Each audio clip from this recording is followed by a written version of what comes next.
What's your level of despair, discouragement, depression right now? Here we are after the storm, which certainly the answer to a question like that would come differently from different places. Key West,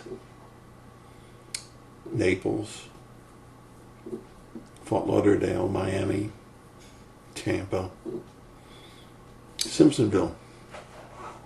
You see, Lois and I laughingly said we went out today to look at the utter destruction here in Simpsonville in our community because there were just leaves all over the driveway.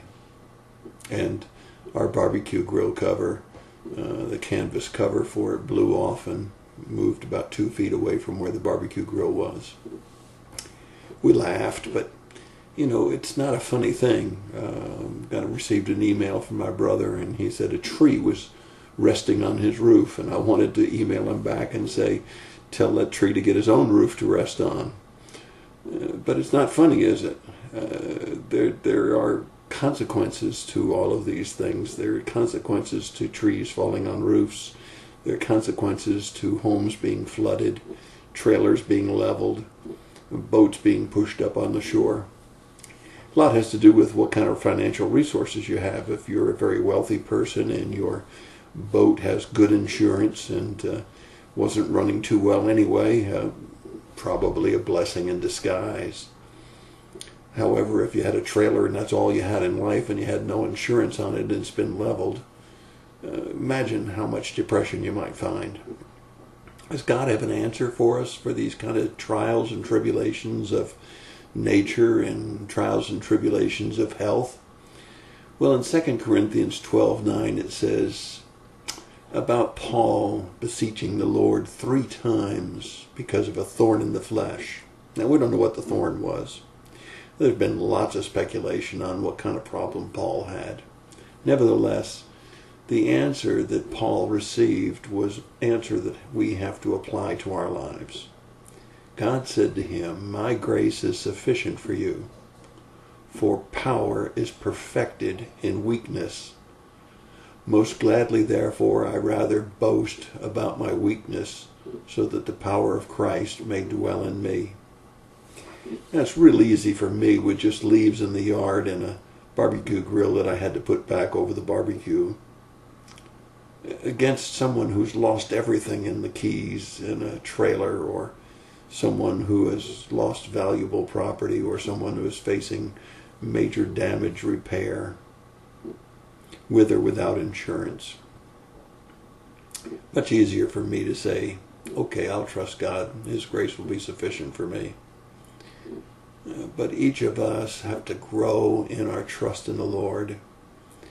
And each of us will be tried in different ways, to different levels and different degrees. Bottom line is, the power of Christ may dwell in me if I'll just trust in Him. And so I'll boast about my weakness, and I have plenty, because I know that God is working in and through me, and His grace is sufficient. I want to pray right now for all of those who have had any kind of inconvenience as a result of the storm. Even if it was just loss of power for 2 days. 2 days worth of work that you'll not get paid for. Or you're the person that lost an entire home and all of its contents with little or no insurance. I remember before we left Florida, they had already taken homeowners insurance and made it at least $5,000 deductible for hurricane damage. $5,000 comes out of your pocket first before they start to pay anything. Most people didn't have flood insurance, so if your home was flooded, then you probably have no insurance for it. Tough. It really is. I don't know if my brother has insurance that will cover cutting the tree off the top of his house. I don't know whether it'll be a financial burden for him or not. But I know that God promised His grace would be sufficient for him.